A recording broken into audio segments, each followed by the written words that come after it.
दिल्ली शहर में एक मोम का म्यूजियम खुलता है। लोगों की भीड़ लग जाती है मोम के पुतले देखने के लिए। उसी शहर में रोहन अपने परिवार के साथ रहता था। एक दिन रोहन का बेटा राजू रोहन को बोलता है, पिताजी, पिताजी, अपने शहर में एक मोम के पुतलों का म्यूजियम खुला है। लोग उस म्यूजियम को देखने जा रहे हैं। मुझे भी देखना है। रोहन जो कि कंजूस स्वभाव का होता है, राजू से कहता है, अरे राजू, ये पुतले भी कोई देखने की चीज है। अरे कुछ समय रुक जाओ, मैं तुम्हें कहीं और घुमाने ले चलूंगा। तभी वहाँ रोहन की पत्नी राखी आ जाती है और रोहन से बोलती है, हाँ हाँ, जैसे मुझे ले जा रहे हो शादी के बाद से। इस आदमी का मैं क्या करूँ? पैसे खर्चने के नाम पे तो इसे बेहोशी आ जाती है। सुनो जी, चुपचाप राजू और पिंकी को घूमने ले जाओ, नहीं तो मैं तुम्हारा जीना मुश्किल कर दूंगी। हाँ। राखी को यूं गुस्से में देखकर रोहन घबरा जाता है और बोलता है, तुम भी ना राखी डार्लिंग, गुस्से में जल्दी आ जाती हो। अरे बच्चे क्या, तुम भी चलो। हम सब मिलकर चलेंगे। फिर रोहन और उसका परिवार म्यूजियम में घूमने चले जाते हैं। म्यूजियम के अंदर अलग अलग तरह के पुतले रखे होते हैं। तभी राजू की नजर एक पुतले पर पड़ती है। पुतला देखने में बहुत ही भयानक लग रहा होता है। पिताजी, ये पुतला देखो कितना भयानक है। बिल्कुल किसी फिल्म के भूत जैसा लग रहा है। रोहन और राखी भी पुतले को देखकर घबरा जाते हैं। सही कह रहे हो राजू, चलो आगे चलते हैं, देखते हैं इस म्यूजियम में और क्या क्या है। लेकिन जैसे ही रोहन और उसका परिवार म्यूजियम में आगे बढ़ते हैं तो उन्हें भी डरावने पुतले दिखते हैं। ये सब एकदम असली लग रहे होते हैं। ये देखकर सबके सब डर जाते हैं। पिताजी, अब यहाँ से चलते हैं। ये सारे पुतले तो बहुत ही डरावने हैं, बिल्कुल असली लग रहे हैं। मुझे तो रात में भी इनके सपने आएंगे। पिंकी की बात मानकर वो सभी वहाँ से बाहर निकलने लगते हैं। तभी वहाँ म्यूजियम का मालिक राकेश आ जाता है और बोलता है, अरे क्या हुआ, आप सब लोग कहाँ जा रहे हैं? आगे तो म्यूजियम में बहुत कुछ है देखने के लिए। जी, आपकी बात सही है, लेकिन बच्चे बहुत डर गए हैं। आपके ये पुतले तो बिल्कुल असली लग रहे हैं, बहुत ही डरावने हैं। सबके सब बिल्कुल शैतान के जैसे। हाय साहब, ये शैतान जैसे नहीं, बिल्कुल असली के शैतान हैं। और जो उनके हाथ में इंसानों के अंग हैं, वो भी असली हैं। ऐसा कहकर राकेश वहाँ से चला जाता है। लेकिन रोहन और उसका परिवार डर जाते हैं और अपने घर आ जाते हैं। रात में राजू और पिंकी बात कर रहे होते हैं। अरे पिंकी, मुझे तो वो पुतले असली के लग रहे थे। मैं जैसे पुतले की तरफ बढ़ा था ना, उसने अपने हाथों से मुझे पकड़ा। हाँ राजू, पुतलों की आंखें हमें ही घूर रही थी। मुझे तो बहुत डर लग रहा था। सबके सब असली के शैतान लग रहे थे। तभी वहाँ रोहन और राखी आ जाते हैं और बोलते हैं, तुम दोनों भी ना फालतू की बात करते रहते हो। चुपचाप सो जाओ, नहीं तो रात में बिस्तर में सुसु करोगे। भूत प्रेत शैतान कुछ भी नहीं होता, समझे? राखी को गुस्से में देख राजू और पिंकी सो जाते हैं। रात में राजू को सपना आता है कि कोई उसका बेड उठा कर लाया है और म्यूजियम में रख दिया और शैतानों ने उसे घेर लिया है। राजू डर के मारे उठ जाता है, लेकिन जैसे ही वो उठता है अपने आप को म्यूजियम में पाता है। ये तो म्यूजियम है, मैं यहाँ कैसे आया? मुझे घर जाना है। तभी वहाँ राकेश आता है। उसके साथ कई डरावने शैतान और चुड़ैलें चल रही होती हैं।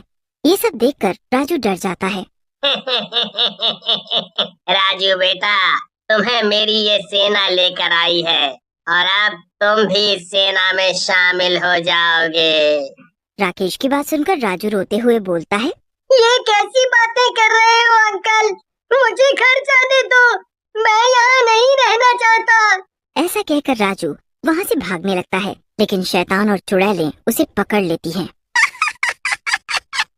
लड़के, हमारे रहते तू यहाँ से कहीं नहीं भाग सकता। अब नखरे छोड़ और हमारी सेना में शामिल हो जा। तुझे रोज पीने के लिए खून मिलेगा और खाने के लिए मांस। मुझे कुछ नहीं चाहिए, तुम लोग छोड़ दो मुझे, नहीं तो मेरे पापा तुम लोगों की जान ले लेंगे। वो मेरे लिए सब कुछ कर सकते हैं। चल बेटा, तेरी ये इच्छा भी पूरी कर देता हूँ। देखता हूँ तेरा बाप तुझे बचाने के लिए क्या करता है। ऐसा कहकर राकेश अपने जादू से राजू को मोम का पुतला बना देता है। उधर अगली सुबह राजू को घर पर ना पाकर रोहन और राखी दोनों घबरा जाते हैं और पिंकी से पूछते हैं, अरे पिंकी बेटा, राजू कहाँ है? तुमसे कुछ कहकर नहीं गया क्या?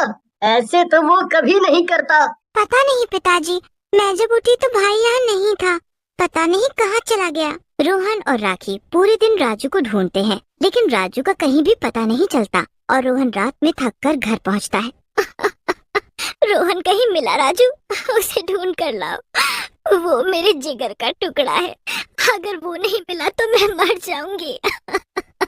राखी को यूं रोते देख रोहन पुलिस के पास जाने का निर्णय लेता है और पुलिस स्टेशन में जाता है और पुलिस वाले को सारी बात बताता है, जिसे सुनकर पुलिस वाला बोलता है, आपकी बात सुनकर तो लगता है ये बहुत ही गंभीर बात है, लेकिन आप चिंता ना करो, हम जल्दी ही आपके बेटे को ढूंढ लेंगे।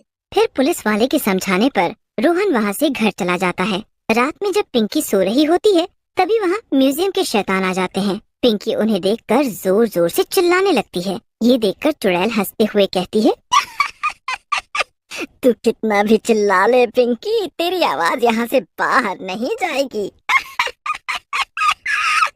तू और तेरे माँ बाप बहुत दिनों से राजू के लिए परेशान हो रहे थे, तुझे भी उसके पास ले चलूं। राजू का नाम सुनकर पिंकी को एक योजना सूझती है और वो चुड़ैल से कहती है, मैं तुम्हारे साथ चलूंगी चुड़ैल जी, लेकिन मुझे सुसु तो कर लेने दो। ये बहुत बड़ी समस्या है तुम इंसानों के साथ। चुड़ैल देख ही नहीं कि सुसु आ गया। फिर पिंकी बाथरूम में कागज में म्यूजियम लिखकर छोड़ देती है और चुड़ैल के साथ चली जाती है। अगली सुबह पिंकी को भी घर पर ना पाकर राखी और रोहन का बुरा हाल हो जाता है। ये सब क्या हो रहा है जी? पहले मेरा बेटा चला गया और अब मेरी बेटी, पता नहीं किसकी बुरी नजर लग गई है। तभी रोहन की नजर कागज के टुकड़े पर पड़ती है जिसमें म्यूजियम लिखा होता है। वो कागज को हाथ में उठाता है और बोलता है, राखी, ओ राहु, ये सब उस म्यूजियम से ही जुड़ा है, हमें वहीं चलकर देखना होगा। पता नहीं क्यों मेरा दिल बोल रहा है हमारे बच्चे वहीं हैं। रोहन की बात सुनकर राखी बोलती है, लेकिन रोहन, वो तो बहुत ही रहस्यमय जगह लग रही थी और मुझे वहाँ कुछ शैतानी ताकतों जैसा लग रहा था। मुझे लगता है हमें किसी तांत्रिक की मदद लेनी चाहिए। फिर राखी और रोहन एक साधु बाबा के पास जाते हैं। साधु बाबा तपस्या में लीन होते हैं। रोहन और राखी उनके पास जाकर बोलते हैं, बाबा मेरे बच्चे गायब हो गए हैं, आप कुछ करिए, आपके बारे में बड़ा सुना है मैंने। बच्चा, तेरे दोनों बच्चे उस नए खुले म्यूजियम में कैद हैं। वहाँ के मालिक ने उन्हें मोम का पुतला बनाकर कैद कर लिया है। बाबा की बात सुनकर राखी कहती है, बाबा मेरे बच्चों को बचा लो, चाहे तो मेरी जान ले लो, कुछ करो बाबा। फिर राखी और रोहन के कहने पर बाबा उन दोनों के साथ म्यूजियम के अंदर चले जाते हैं। म्यूजियम के अंदर रोहन को पिंकी और राजू का पुतला दिखता है। रोहन उनके पास जाता है और पुतले को तोड़ने लगता है। तभी साधु बाबा बोलते हैं, रुक जाओ रोहन, अगर तुमने पुतले को तोड़ा तो उस पुतले के साथ राजू भी मर जाएगा। ऐसा कहकर साधु बाबा अपने हाथों से भभूत निकालकर दोनों पुतलों के ऊपर डालते हैं।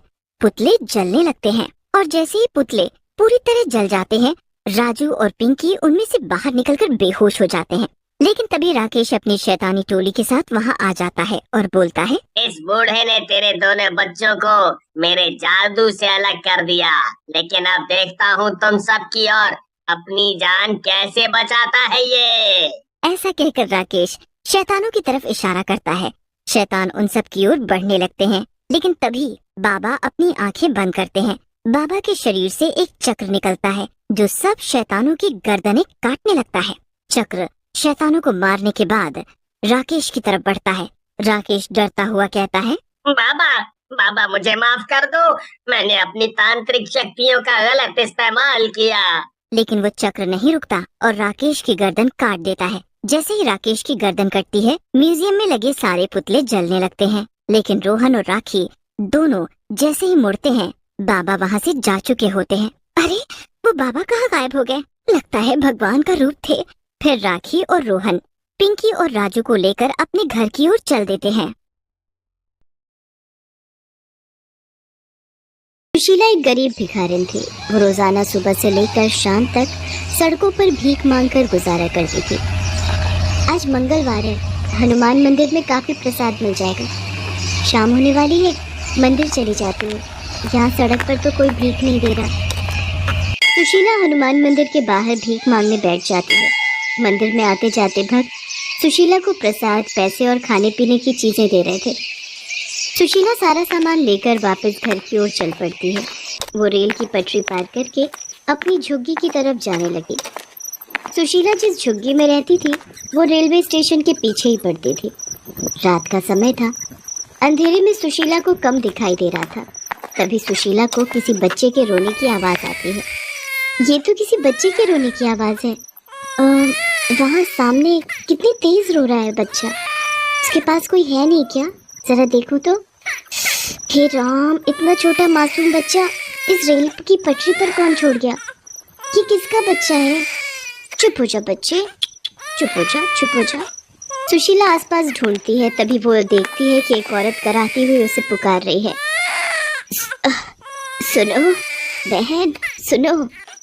तुम कौन हो और इस हालत में? मैं एक बच्चा चोर हूँ। मैंने इस बच्चे को कुछ देर पहले ही एक ट्रेन में से चोरी किया था, पर भगवान ने मुझे इसकी सजा दे दी। मुझे हार्ट अटैक आया है। मेरी सांस उखड़ने लगी है। मैं नहीं बचूंगी।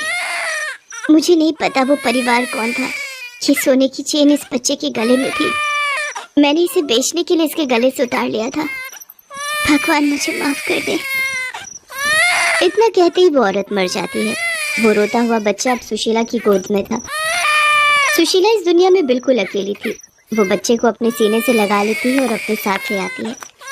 मुझे नहीं पता ये किसका बच्चा है। इतनी बड़ी दुनिया में मैं इसके माता पिता को नहीं ढूंढ सकती। अगर किसी गलत हाथ में चला गया तो इस बच्चे की जिंदगी खराब हो जाएगी। शायद भगवान की यही मर्जी है कि मैं इस बच्चे की देखभाल करूं। ये बच्चा मेरे जीने का सहारा बनेगा। मैं इस बच्चे को अनाथ नहीं होने दूंगी। मैं इसकी माँ बनूंगी। इसे पाल पोस कर बड़ा करूंगी। इस सोने की चेन पर त्रिशूल बना है, इसलिए आज से मैं इस बच्चे का नाम शिवा रखूंगी।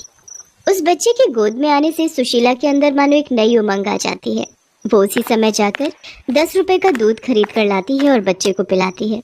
शिवा के आ जाने के बाद सुशीला ने भीख मांगने जाना बंद कर दिया। वो अब ज्यादातर समय शिवा की देखभाल में बिताने लगी। शिवा को अकेला छोड़कर मैं भीख मांगने नहीं जा सकती, और भीख के पैसों से मैं अपने बच्चे को नहीं पालूंगी। मैं अपने शिवा के लिए मेहनत मजदूरी करूंगी। हाँ, कल ही काम की तलाश में जाती हूँ। अगले दिन सुशीला शिवा को गोदी में लेकर काम की तलाश में निकलती है। सुशीला ईंटें ढोने का काम पकड़ लेती है। वहीं शिवा को कपड़े पर लेटाकर सुशीला सारा दिन मेहनत मजदूरी करती है और शाम को जो रुपए मिले उनसे वो दूध सब्जी खरीदती है। अब तो रोजाना ही सुशीला ईंटें ढोने का काम करने लगी। एक दिन ठेकेदार ने सुशीला से कहा, सुशीला बहन, तुम्हारी नज़र में कोई साफ सफाई करने वाली बाई हो तो बताना, घर में ज़रूरत है। भैया जी, अगर आप बुरा ना मानो तो क्या आप ये काम मुझे दे सकते हो? मैं खूब अच्छे से काम करूँगी। हाँ, तो हमें क्या परेशानी होगी? जो पैसे दूसरे काम वाली को देंगे वो तू ले लेना। और फिर इस तरह सुशीला ठेकेदार के घर पर साफ सफाई का काम करने लगी। ठेकेदार के घर काम करते करते सुशीला ने आस पड़ोस के और भी घरों में काम करना शुरू कर दिया। सुशीला शिवा के साथ खुश थी। उसके आ जाने से उसकी जिंदगी बहुत बदल गई थी। उसने एक भिखारिन की जिंदगी छोड़कर मेहनत करके जीना शुरू कर दिया था। समय बीता और शिवा 6 साल का हो गया। मालकिन, सारा काम हो गया है। मैं थोड़ा जल्दी चली जाऊं? शिवा को स्कूल से जल्दी छुट्टी होनी है। हाँ हाँ, चली जा। मुझे पता है जब भी तू काम कर रही होती है तेरा सारा ध्यान शिवा में ही रहता है। जब तक तू उसे अपनी आंखों से देख नहीं लेती है तुझे चैन नहीं आता। अरे स्कूल ही तो गया है, तू उसे लेकर इतना क्यों डरती है? हमारे बच्चे भी स्कूल जाते हैं, हम तो इतना नहीं डरते। मालकिन, ये तो मैं भी नहीं जानती कि मेरे मन में कौन सा डर है, पर मेरे मन में हमेशा उसे लेकर बेचैनी रहती है। अब अच्छा, मैं चलती हूँ मालकिन। सुशीला के मन में जो डर था वो ये था कि शिवा उसका अपना बेटा नहीं था। वो उसे खोने से डरती थी। माँ, आप कहाँ रह गई थी? स्कूल की छुट्टी तो कब की हो गई? अरे मेरे बच्चे, मैं काम पर गई हुई थी, वहाँ से दौड़ी दौड़ी तेरे पास आई हूँ। बस थोड़ी सी देर हो गई। माँ मुझे आइसक्रीम खानी है, वो सामने से लेकर दो ना। अच्छा खिलाती हूँ, रुक तो यहीं खड़ा हो, मैं लेकर आती हूँ। सुशीला शिवा के लिए आइसक्रीम लेने जाती है, तभी एक मोटरसाइकिल शिवा के बराबर में से निकलती है और शिवा गिर जाता है। शिवा मेरे बच्चे, अरे देख कर नहीं चलाया जाता अंधा कहीं का। मेरे बच्चे को चोट लग जाती तो तेरा क्या जाता। शिवा तू ठीक है ना? मैं ठीक हूँ माँ, मुझे कुछ नहीं हुआ। बच्चे का हाथ पकड़ कर रखो, सड़क पर भीड़ है। हाँ गलती मेरी ही है, मुझे तुझे अकेला नहीं छोड़कर जाना चाहिए था। अब मैं तेरा हाथ कभी नहीं छोड़ूंगी। चल घर चलते हैं। सुशीला के मन में ऐसा डर हमेशा बना रहता था, इसलिए वो शिवा का बहुत ध्यान रखती थी। समय बीता और शिवा बड़ा हो गया। कॉलेज की पढ़ाई करके शिवा की नौकरी लग गई। माँ मेरी नौकरी पक्की हो गई, पूरे 15,000 रुपए महीना मिला करेंगे। देखना धीरे धीरे मैं और भी ज्यादा कमाने लगूंगा, फिर तुम्हें घरों में काम नहीं करना पड़ेगा। मैं अपनी माँ को सारे ऐशो आराम दूंगा, बस आप मुझे ऐसे ही अपना आशीर्वाद देती रहो। मेरा आशीर्वाद तो हमेशा मेरे बच्चे के साथ है। तू बैठ, मैं तेरे लिए खाना लगाती हूँ। शिवा खाना खा लेता है, तभी उसका दोस्त शेखर उसे बुलाने आ जाता है। शिवा जल्दी आ, हमें देर हो जाएगी। माँ मैं थोड़ी देर में आता हूँ, शेखर के साथ बैंक जा रहा हूँ। शिवा बेटा ध्यान से जाना, ये शेखर मोटरसाइकिल बहुत तेज चलाता है।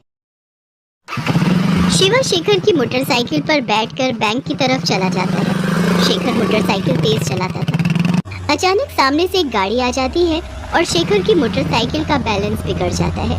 वो लोग गाड़ी से टकरा जाते हैं। शेखर को ज्यादा चोट नहीं आती, जबकि शिवा के सिर पर गहरी चोट लगी थी। आस पड़ोस में लोग इकट्ठे हो जाते हैं और दोनों को लेकर हॉस्पिटल जाते हैं। शिवा बेहोश था, उसे होश नहीं था। सुशीला हॉस्पिटल पहुंचती है और चिल्ला चिल्ला कर रोने लगती है, कोई मेरे बच्चे को बचा लो, मेरा शिवा। मुझे माफ कर दो, गलती मेरी ही है। मैं ही शिवा को मोटरसाइकिल पर ले गया था, आज मेरे कारण ही उसे चोट आई है। मैं ही मोटरसाइकिल तेज चला रहा था। डॉक्टर बस आने वाले हैं, वो शिवा का इलाज करेंगे। आप हिम्मत मत हारो आंटी, शहर के जाने माने डॉक्टर आनंद इस हॉस्पिटल के सीनियर डॉक्टर हैं। इतनी देर में डॉक्टर आनंद भी वहां आ जाते हैं। डॉक्टर आनंद उसी हॉस्पिटल के सीनियर डॉक्टर थे। पेशेंट की हालत बहुत नाजुक है, उसके सिर में गहरी चोट आई है, पेशेंट का खून बहुत बह गया है। ऑपरेशन थिएटर में पेशेंट को ले जाने की तैयारी करो। डॉक्टर साहब मेरे बच्चे को बचा लो, शिवा के सिवा इस दुनिया में मेरा कोई नहीं है। शिवा को ऑपरेशन थिएटर में लाया जाता है। डॉक्टर आनंद शिवा को ऑपरेशन करने लगते हैं, तभी उनकी नजर शिवा के गले में पहनी सोने की चेन पर जाती है, जिसमें त्रिशूल का लॉकेट था। डॉक्टर आनंद चौंक जाते हैं, उनकी आंखों में आंसू थे। डॉक्टर आनंद के हाथ कांपने लगते हैं।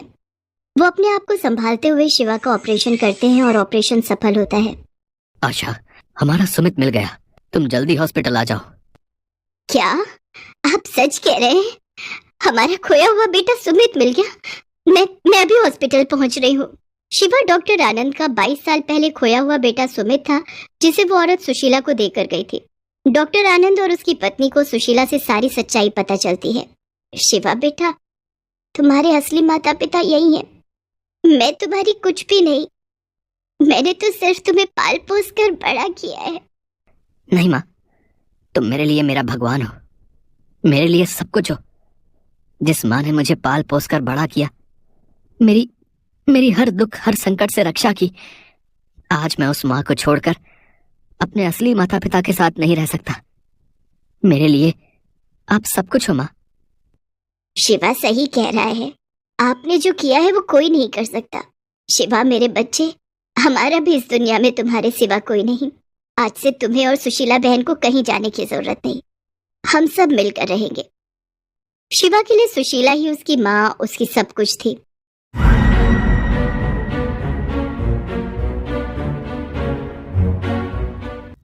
सारा सब्जियां लेने के लिए मार्केट जाती है और देखने लग जाती है। एक अननोन गर्ल सारा के पास आती है और उसका पर्स छीन के उसे धक्का मार के वहाँ से फरार हो जाती है। सारा उस अननोन गर्ल का फेस तो नहीं देख पाती, लेकिन उसका पीछा करते हुए एक बैंक के अंदर चली जाती है। अब सारा के सामने दो लड़कियाँ हैं। सारा दोनों लड़कियों को देख के कंफ्यूज्ड हो जाती है। दोस्तों, क्या आप बता सकते हो इन दोनों में से सारा का पर्स किसने छीना? सोचिए और अपना जवाब कमेंट में बताइए।